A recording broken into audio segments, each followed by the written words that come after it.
जय गुरु जी। ओम नमः शिवाय। शिव जी सदा सहाय। ओम नमः शिवाय। गुरु जी सदा सहाय। अंकल जी, आंटी जी, आज मैं आपको अपने बारे में कुछ बताना चाहूँगी।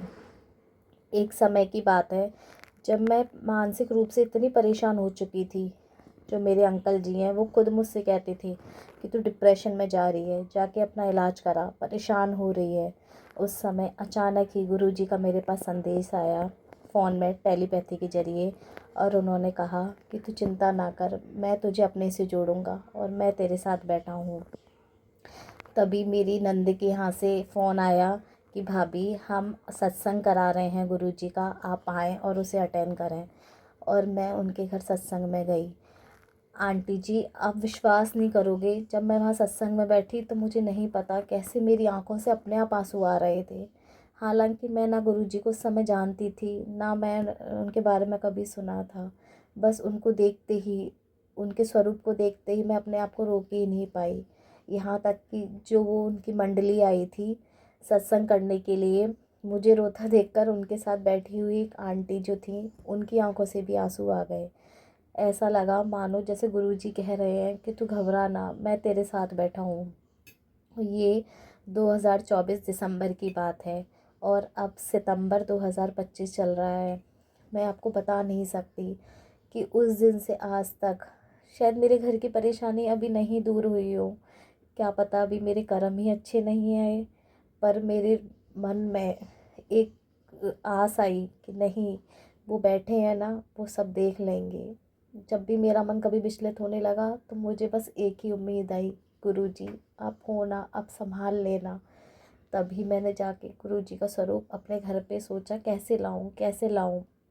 अपने बच्चों को भेजा, अपने फ़ोन से गुरुजी का स्वरूप निकलवाया और अपनी किचन में लगाया, क्योंकि मेरा बहुत छोटा सा घर है। मैंने सोचा मैं कहाँ लगाऊं, मेरे अंकल थोड़े ऐसे ही हैं। मैंने कहा अगर मंदिर में लगाऊंगी तो वो शायद नहीं लगाने देंगे, इसलिए मैंने अपने पास किचन में लगाया। क्योंकि एक गृहिणी के लिए सबसे ज़्यादा उसकी किचन ही उसका साथ देती है। सारे टाइम हमारा काम ही किचन में होता है। उठते बैठते सोते जागते मैं अपने गुरुजी को, गुरुजी मैं आ गई, गुरुजी मैं अब काम करके नीचे जा रही हूँ, गुरुजी मैं बाहर जा रही हूँ। मतलब हर समय मैं उनसे कहने लगी, बातें करने लगी। और सच बताऊँ, आज मेरे मन में इतनी शांति है, इतनी शांति है। चाहे मेरे अंकल जी मुझसे लड़ें या मुझसे कोई कुछ भी कहे, मुझे कोई फ़र्क ही नहीं पड़ता। मानसिक रूप से मैं बहुत शांत हो चुकी हूँ।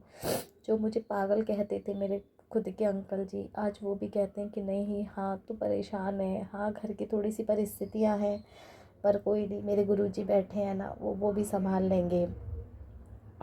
सत्संग जी, संगत जी, मैं आज आपसे यही कहना चाहूँगी कि देखो, अब भी मैं आपसे गुरुजी का सत्संग जो शेयर कर रही हूँ ना, अब बिलीव नहीं करोगे, सच में मेरी आंखों से अब भी आंसू आ रहा है। लग रहा है जैसे ये सब गुरुजी ही तो हैं जो मुझसे कह रहे हैं कि तू बोल, तू बोल, मैं बैठा हूँ ना, तू घबरा ना, मैं बैठा हूँ, मैं सब देख लूँगा। गुरुजी अब हमेशा अपनी कृपा मेरे पर, मेरे परिवार पे, सारी संगत पे बनाए रखना गुरुजी। जो आंटियाँ से परेशान है घर की माहौल से, घर की परिस्थितियों से, उनका हमेशा साथ देना गुरुजी। कभी किसी को अकेले मत छोड़ना गुरुजी।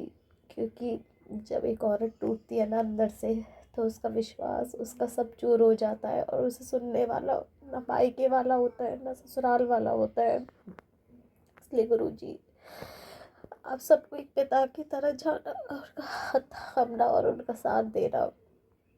आज का सत्संग मैं बस इतना ही कहना चाहूँगी मेरे प्यारे गुरुजी। शुक्राना गुरुजी, शुक्राना गुरुजी। ओम नमः शिवाय। शिव जी सदा सहाय। ओम नमः शिवाय। गुरुजी सदा सहाय।